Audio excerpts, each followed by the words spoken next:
is your everything, your personal brand. People want to do business with people, not a logo. Hmm.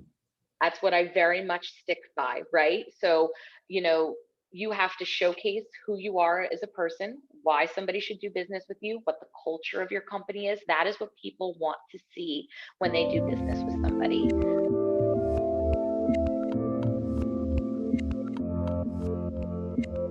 Hey everyone, this is Devin Miller here with another episode of the Inventive Journey. I'm your host, Devin Miller, the serial entrepreneur that's grown several startups into 7- and 8-figure businesses, as well as the founder and CEO of Miller IP Law, where he helps startups and small businesses with their patents and trademarks. If you ever need help with yours, just go to strategymeeting.com, grab some time with us to chat, and we're always here to help.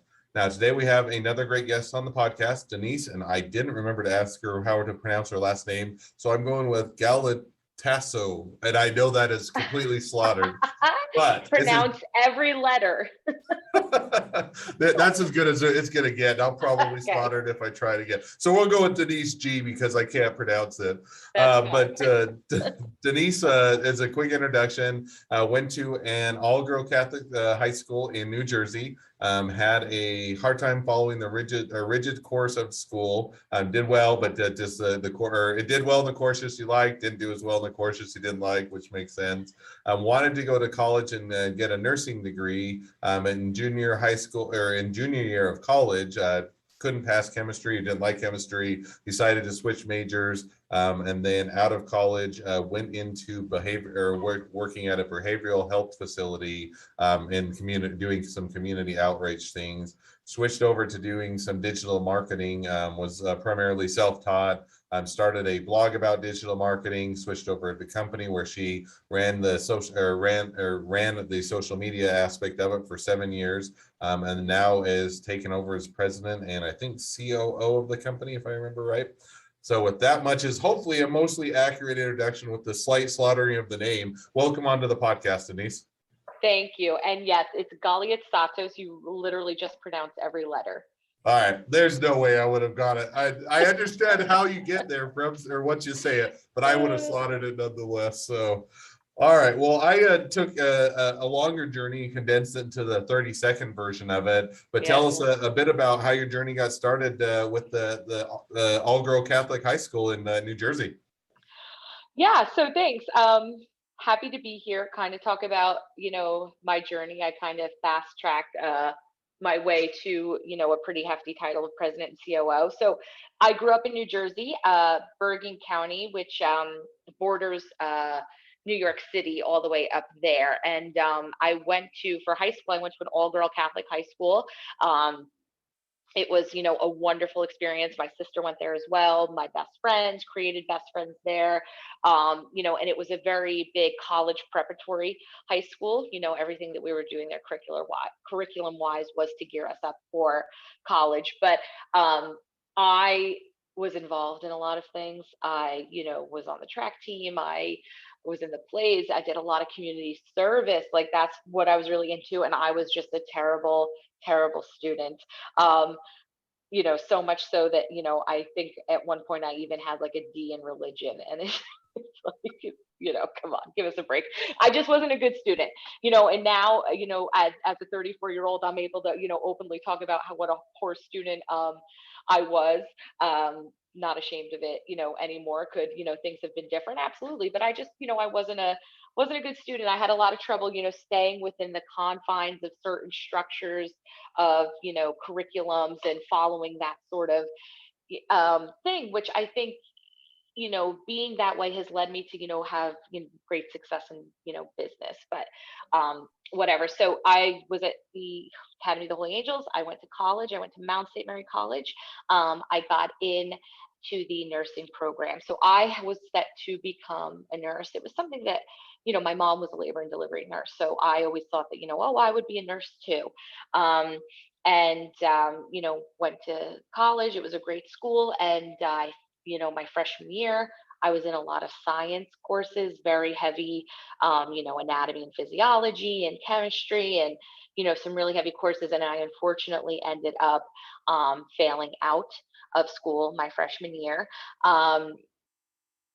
just because, again, I was involved in other things and wanted to have a good time, and, couldn't really stay in like that, structure of studying and whatnot. And so ended up appealing it. They accepted me back in as long as I could keep my, average. I think it was like I had to stay over a 3.5 then moving forward.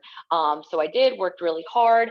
And then, junior year, I was supposed to be able to move on to the next set of courses and everything. I was kind of on like a 5-year plan at that point, which isn't honestly that bad now looking at it, knowing how long it takes some people to graduate college. At the time you're like, 5 years, what? But some people stay for 10 years. It's like, it's the norm. And I needed a C in microbiology and I got a C minus. And I was like, you know what? Something's not right here. Maybe this isn't the path for me. I ended up switching majors, ended up getting a 4.0. I went into sociology and psychology as my major, nothing with marketing at all. It was one of those things where it was like, let me do this, let me, keep going, graduate, and, I could go into, behavioral health, and that's sort of medical. Um, so after college, I had, started working with behavioral health programs and companies. And one of the programs I worked at, my job was to go out and build relationships with key people at the hospitals, that when people were discharged from the hospital, they then would come to the day program. I'm sorry, can you hear those motorcycles? I have never had motorcycles go down my block before. So You're good. It adds to the ambiance, so go ahead. oh my gosh. Geez, sorry about that. Um, and so anyway, it was about, going in and presenting to, key staff at the hospital what the day program was about and why people who were discharged should come to the day program. It was people, who had substance abuse issues, who had any type of, mental health disorder, stuff like that.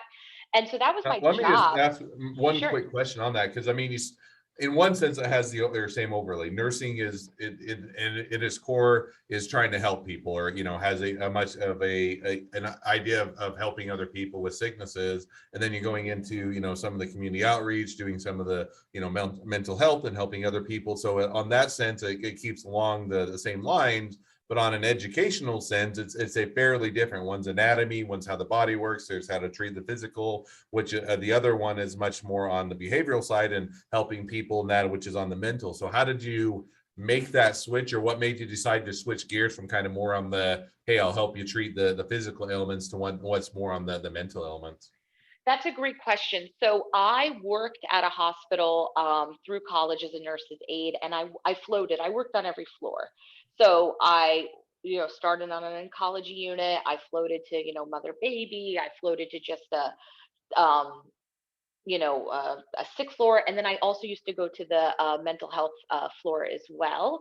And I did have experience, working with patients who did have, mental health disorders or substance abuse disorders. So it was something that I wasn't super uncomfortable with. So when I graduated and was looking for a career in, healthcare, I didn't really know how far I could potentially go with just a bachelor's in sociology and psychology, right? Usually a lot of people then go on with their master's, doctorate, all of that.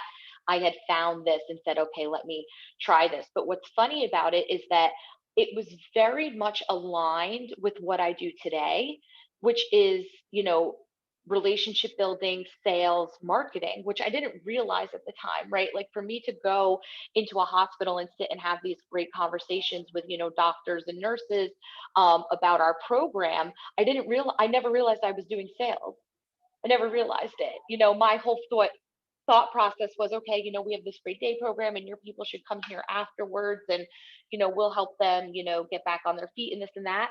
And I never aligned it with marketing and sales until years later, when I was, thinking back, and I was like, oh my gosh, like I was doing that for a reason, um that's basically how I, fell into it. And then what had happened was I live at the Jersey Shore, and Hurricane Sandy hit, and everything shut down at the Jersey Shore. And one of the things that we used to do at the day program was help people, sign up for their disability benefits. So somebody would take them to the disability office, um, and help them do all of that, the Social Security office, all of that. When Hurricane Sandy hit, these offices became, of course, flooded with people who needed FEMA insurance and homes and help with that. So all of our stuff, took kind of a back seat, and it became a lot more difficult. And the business just, started to decline, in a bit that way with taking on new people. So I, after the hurricane had happened and everything, I kind of took a step back for a second, and I was like, what do I really like to do? What is it that I want to do? And I was still very young. I was only, 23 years old. Um, my husband now, he was my boyfriend. We were living together in like a little beach shack at the Jersey Shore. Our rent was like $700 a month, so it's like you don't really have those responsibilities of making quick movements. So I ended up leaving the day program, and I, babysat, nannied. I started working at a store in one of the coastal towns down here, and again, sales. And I really like sales, and showing off what we had in the store. And it wasn't so much about making money, but it was the passion of what, like, wow, look at what we have to offer in this store, and people coming in and needing help buying things for Mother's Day. That was always like my favorite time at the store, was doing that. Or when we had big community events in the town, and the seafood festival, and the store would be packed. And I used to just love that. And I was like talking to somebody on the beach one day, um, and it was actually my cousin's friend. And I said, I think I really like marketing and sales. And she said to me, she said, oh, she said, my very good friend is the digital director at a marketing agency. Would you want to connect with him? And I said, sure, okay. So I found him on LinkedIn, connected with him, reached out, and they took me on as an intern. And so, I went in, and I think we had a phone interview. I don't think I drove all the way to Princeton, because Princeton's actually an hour away from where I live. Um, and they took me on as an intern. And he said, one of the things that, really stood out was you connected with me on LinkedIn. And I was like, that sounds like such a simple thing. But, years ago when digital was first coming on the scene, people weren't really thinking to utilize those types of tools. So in his mind, it was, oh, wow, she's digitally focused. She connected with me on LinkedIn. Because you can't use that eventually on LinkedIn. You've got to know how to use all the technology. Exactly. Like, it's like, oh, wow, she's obviously, native to a social platform. So, yeah, so I went and I interned there, learned a good amount. Social media marketing, there really was no advertising. We were, possibly just boosting posts. It was all organic. You could, back then, post a picture on Facebook as a business page and get like over 500 likes like this. The algorithm was extremely different, but, learned a lot. And I was there maybe a year and a half and commuted every day, like an hour. Was not making, a lot of money at all. But again, I was barely had any rent, and I still babysat, and, it was fun times. You're in your early 20s. And then when it came time where I wanted to, potentially progress onto full time, they didn't have a position for me. And I was, at the time, very like, as any young person would be, what do you mean you don't have a position for me? I've worked so hard, blah, blah, blah, blah. And kind of realized that I could do this by myself. And I started to, blog about digital marketing, and I started to tweet more, and I started to connect with more people, and I started to, you know, watch videos on social advertising as it was, starting to come out, and write about it and talk about it. And I started to interview. And that's when I ended up at PCG Companies, which is now PCG Digital. And that was in beginning of 2015. Yeah. I don't know if you want to pause or anything before I go into like my progression at PCG, but yeah. No, and I think that that's definitely is interesting, and and it's a good walkthrough, and so it makes it interesting. It makes for an interesting progression from going from nursing to going to behavioral science to a large extent switching gears. And it sounds like hey, this is interesting to me. I can I don't have, which is nice, at least when you're young. And now I'm have married for 14 years, have 4 kids, and don't quite have that same level of just be able to Right. pack things up. But when you're younger, you're saying, hey, I can pack things up, I can try something out. If it doesn't work out, I can always, I can pivot or adjust, and I have plenty of kind of runway in front of me, and definitely makes sense. But now you're saying, okay, so I'm going to take that as an opportunity to try something new or different. And you got Mhm. into it, you loved it, and you also figured out, hey, I know it's a new field, and I probably can figure this out or know as much as many of the people out there. So now, as you're going in and you kind of go through that progression and you move to the business, which where you're at today, how did you get, and you may have covered it and I may have just talked too long and forgot, but how did you get to where this is now you're applying for this position? Because eventually you worked over, or cutting to the end, you took over as president and COO, but how Yeah. did you kind of get connected to them? And what was it that, how did you progress up the ranks to where you're at today? Yeah, so I had saw that they had an opening for social media at the company PCG, and I applied and had a great interview. And the digital director at the time had called me back and was like, "Look, Facebook and social, but you really should come on and do Google AdWords. That's where it's at. Like that's where the future is." Um, and I think that there's a bigger position to fill, a role to fill there than the social side. And I said no. I was like, no. I said, what I've done, and what I've learned now and what I've been blogging about and, progressing on is social media. And that's what I want to stick with. So sorry. And then 2 or 3 months later, they contacted me back and said, okay, why don't you come on? We have an opening for social. And when I came onto the company at PCG Digital, we maybe had two clients utilizing social advertising. At the time, there really wasn't like a full social advertising department. And our biggest clients at PCG are automotive dealerships. So we had two auto dealerships utilizing social. Nobody was really doing it. The bread and butter was SEO and content and, Google AdWords, but very, even minimal budgets on Google AdWords back then too. So, I took the position and I took on the social clients that they had.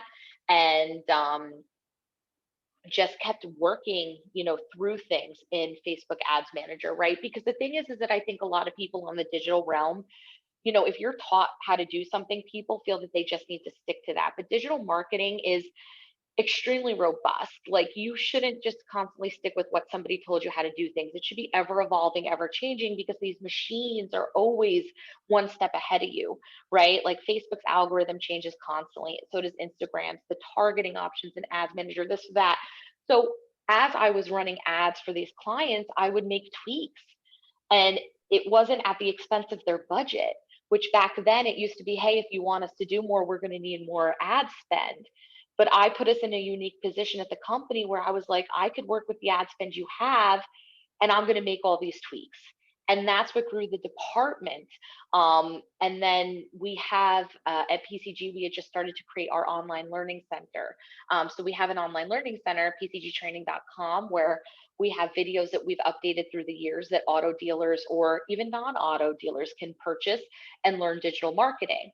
And so I was asked to do the social media one, and it's the screen, and you sit and record yourself talking, going through Ads Manager. And the owner of the company, Brian Cash, heard me speak, and he, called me and was like, "Would you want to speak professionally?" And I was like, "Sure." you know, what the heck? And that's basically kind of how everything skyrocketed from there. Um, Started writing more for the company. I started traveling to speak alongside of him. I've spoken at my own events. I spoke internationally in 2019. I went to Portugal and spoke at the World Shopper Automotive Conference. And it was one of those things where I wasn't afraid to take risks and I wasn't afraid to, showcase my skills. I because what I was doing at the time wasn't really fitting into a box. There was no right or wrong way because social media advertising was so new for the automotive space that a lot of what I was talking about was then being followed across the board. And it was super exciting times. And so, I was able to build up the department. And then after I, was on the social media department like that, I took over the role of VP of marketing. And we rebranded the company to PCG Digital. And then in 2019, I took over as president and COO of the company. So Now you can, and that all makes sense. You condense the last portion as to how did you make the leap from president and CEO, another or COO, sorry. In other words, you worked up for a while, and that makes sense. What was did this become, in other words, hey, the areas that you're working on are so vital to the company. That's really what, where the revenue is driving and you have the most experience. It makes sense. Did you go to your boss or the current owner and say, hey, I'd like to be the president or COO, or did you buy into it, or kind of how did you make that transition, or how did you able to make that leap? Yeah, so there's, and that's a great question. So there's really strength in numbers, right? So when you look at the way a company operates, if you only have two people that are constantly traveling and speaking on behalf of the company, you're going to do better with three people, right? So there were at the time where I, had helped rebrand the company as the VP of marketing and kept speaking more and writing more and traveling more. There was, really a need to build teams at the company, like, and to help us keep elevating in that aspect. And since I had already built the social team, and then I rebuilt the marketing team. It was okay, if somebody's going to rebuild the teams at this company and be the face of the brand of the company as PCG Digital, she's already speaking, she's already writing, she knows how to build teams. And I showed interest too. Once that, there was the opportunity, I did raise my hand, very much so. And I said, I would like to, take on this role.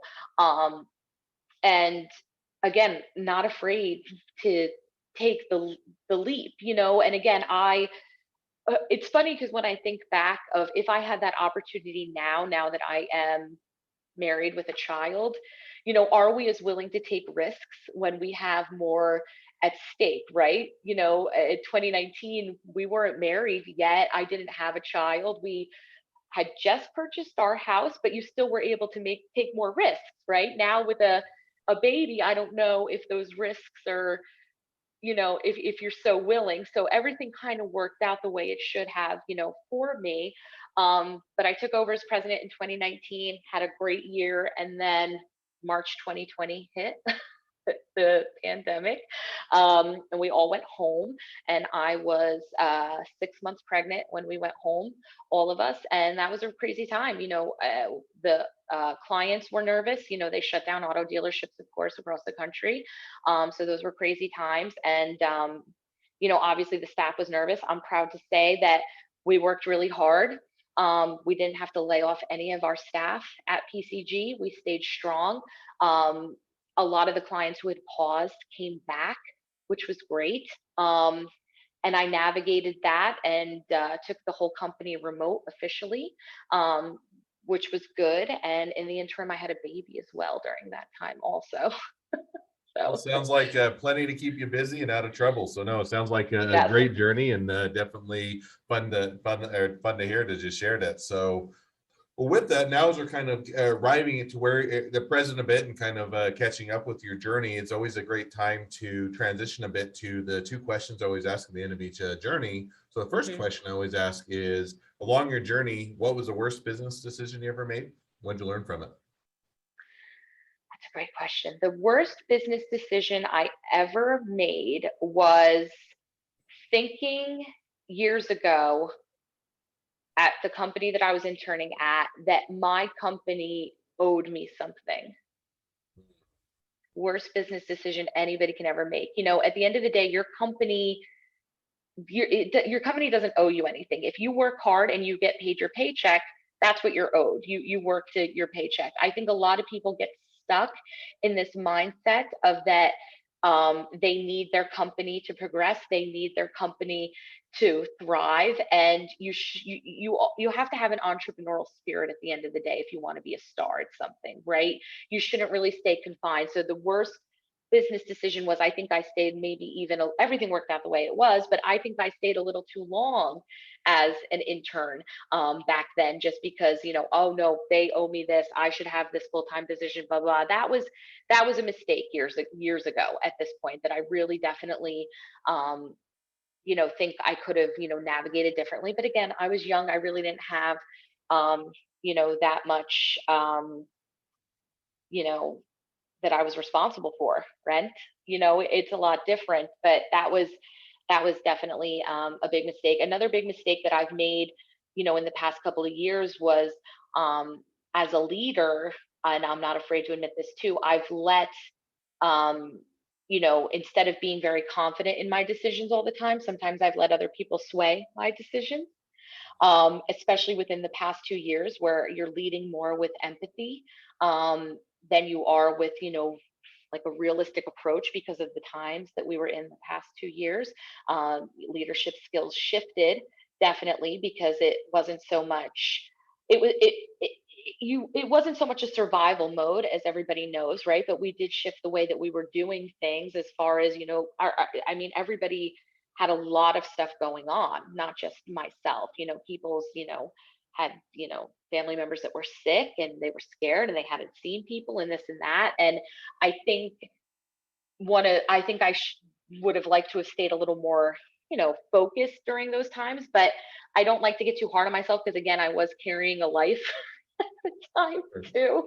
So, there was a lot of factors there. So I don't No, even know if we'll and I call like that a the one that mistake. the one that you hit on even in the first, which is I think a mistake that especially it seems like when you're younger in your career or less experienced. It doesn't mean age requirement. I think it can happen anytime, but if you're less experienced, especially as you're trying to move up in a company, Right. you can get I guess I'll say entitlement. I don't know if that's quite the right word. I think But it you can is. get, Yeah. but you can feel like, hey, I'm working really hard. I'm doing a really good job. I should be promoted, or I should have more responsibility, or I should have the ability to be, CEO or manager and all those things. And yet, what were you hired on for? You were hired on for a position. You were whether it's an intern, or you were hired on as an entry level employee, or anything, and you're getting paid for those positions. And to have the thing, well, I'm doing my job. Yeah, that's why you're getting paid and why you're getting well compensated. But I think that, while the positions may open up and you may have those opportunities, it shouldn't be come along with, I'm entitled to these just because I work hard. Because most of the time, everybody works hard at the company, and that's not just because you work hard doesn't. So I like that. And I think that that's a lot of times, it's just one where you have to go through that experience, because I've been there too. And I reflect back on when I worked for other law firms, I always thought, hey, I'm working harder than everybody else. That should be recognized. Well, I just didn't get it at the time. So I've echoed that. I think that's a great takeaway. Second question I always ask is, if you're talking to someone that's just getting into a startup or a small business, what'd be the one piece of advice you'd give them? Branding. Your brand is your everything, your personal brand. People want to do business with people, not a logo. That's what I very much stick by, right? So, you have to showcase who you are as a person, why somebody should do business with you, what the culture of your company is. That is what people want to see when they do business with somebody. 110%. I myself know that as a consumer, and I know that as, the leader of a digital agency. And that's what we strive for, to provide for our digital clients, is really helping them showcase their brands. And then your personal brand is very important too. So for anybody that works at a company, don't think that you have to sit behind the company logo as well. You are your own person also. You need to have a personal brand. Whether you're connecting with people on LinkedIn, whether you're strengthening your writing skills, because the stronger that you are at that, it makes you stronger, but also makes your company stronger too. I think a lot of people sometimes forget that if we all work in tandem together, showcasing who we are, we're strengthening the company together. So biggest advice for those businesses is, your personal brand, your employees' brands as well. Make sure that they get a chance to shine, and make sure, you're showcasing the people for sure. Absolutely. And I think, and like I said, brand is more than a logo, which, it makes sense when you hear it, but a lot of times that's what people tend to fixate on, or tend to, because that's kind of, the first thing you make the logo for the company, you get excited, and it's, it's fun to have, and it's still part of the branding, but it shouldn't be, that's what you rely on, and that's the brand. It really is that story behind it. And that, that the whole portion of the brand, and that's just a very small aspect. So I think it's a great takeaway. Well, as we wrap up, if people want to reach out to you, they want to be a customer, they want to be a client, they want to be a employee, they want to be an investor, they want to be your next best friend, any or all of the above, what's the best way to reach out to you, contact you, and find out more? Sure. So you can email me, Denise at tcgcompanies.com. You can find me at Denise Galiatsatos on LinkedIn and Instagram. Just pronounce every letter. when you say the last name. And then also you can find out more about the company at pcgcompanies.com. Awesome. Well, I definitely encourage people to reach out, contact you, find out more, and support a great business. And thank you again for coming on the podcast. It's been it's been a pleasure. Now, for all of you that are listeners, if you have your own journey to tell and you'd like to be a guest on the podcast, we'd love to have you. Just go to inventiveguest.com and apply to be on the show. A couple more things as listeners, make sure to click subscribe, share, leave us a review, because we want to make sure that everyone finds out about all these awesome episodes. And last but not least, if you ever need help with your business, or for patents, trademarks, or anything else, just go to strategymeeting.com, grab some time with us to chat, and we're always here to help. Thank you again, Denise, for coming on the podcast, and wish the next leg of your journey even better than the last. Thanks.